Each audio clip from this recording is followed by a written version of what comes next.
Radio. I'm your host, Pete. And this is another Pete Code. Today's Pete Code.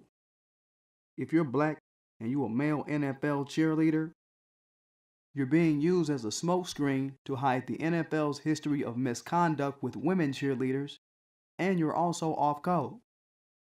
And that's the code of the day. I say this because if you made it to be an NFL cheerleader, you're off code for trying to pour black talent into the NFL, which we're boycotting, and you're putting more scrutiny on black masculinity, which is already under fire, in arenas that you find white supremacist influence, like sports, like everyday television, movies, music, and so forth. Now I'm talking about black masculinity, but let me be specific.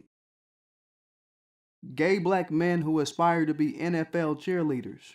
If you don't know, the NFL fanship is white supremacist, which you can tell by how the President of the United States, the coaches, the owners, the players, the fans call NFL players sons of bitches for protesting police brutality. So put that puzzle together. The NFL is largely overweight, out of shape, never been an athlete, white males that are racist, Republican, middle-aged, with money that are the fans and ticket holders. It's been that way for many, many, many years. So as far as how you're going to be treated, you deserve everything that you're going to get.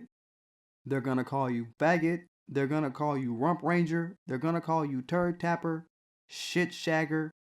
And no LGBTQP coalition will save you, because the LGBTQP coalition that's watching the NFL obviously supports a league where they can see black people get mistreated. And you are not special. You'll just be one of the many added to the list of coons that are already playing in the NFL currently. To continue, I did some research, and it's my prediction that the NFL male cheerleaders are now being used by the NFL to cover up the NFL's sexual misconduct history and discrimination cases that are currently open with women that they've accumulated over the past few years. Very few of them get talked about because the media has been so busy trying to make Bill Cosby bad, Anthony Anderson bad, Morgan Freeman, etc. But I don't doubt that you male cheerleaders are being used as a smokescreen for the degenerate masculinity presented by the white males who are in the NFL due to their financial and physical abuse complaints by female cheerleaders. Now, Me Too fell asleep on all this, but I'm going to bring it up real quick. In 2016, Kristen Ann Ware for the Miami Dolphins filed a discrimination suit. She was bullied for being a virgin, and she complained about the women on the team being used as sex objects to excite male fans. So, you male cheerleaders, you will be used as sex objects to excite gay white male fans. And the coaches, no doubt. May 2018, 5 Houston Texans cheerleaders complained that the coaches took no action after the cheerleaders were being harassed, intimidated, and so forth and so on, saying that you will get fired if you speak out. And they were also being physically assaulted by fans, and they're suing for not being paid minimum wage. Strangely enough, they're being represented by Gloria Allred, of all people, pulling out all the proof of these fans abusing and beating up these women, but she had no proof for Bill Cosby, just want to say. Also, the Redskins cheerleaders, we heard this year that they were being pimped out in 2013 to be escorts at the club for sponsors of the Redskins. All this happened while Bill Cosby was such a bad guy, right? So black male cheerleaders in the NFL, what do you know?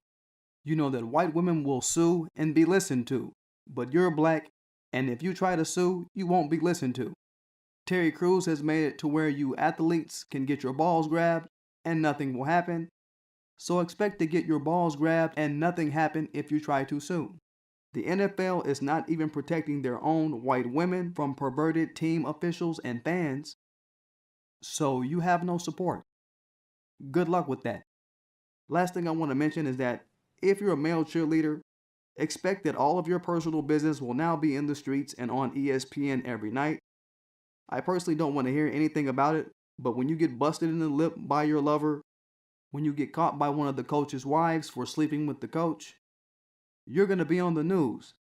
This is going to be a whole new era of embarrassment for the NFL and for you in your life, so be prepared. And that's the code of the day. I get it, y'all, later.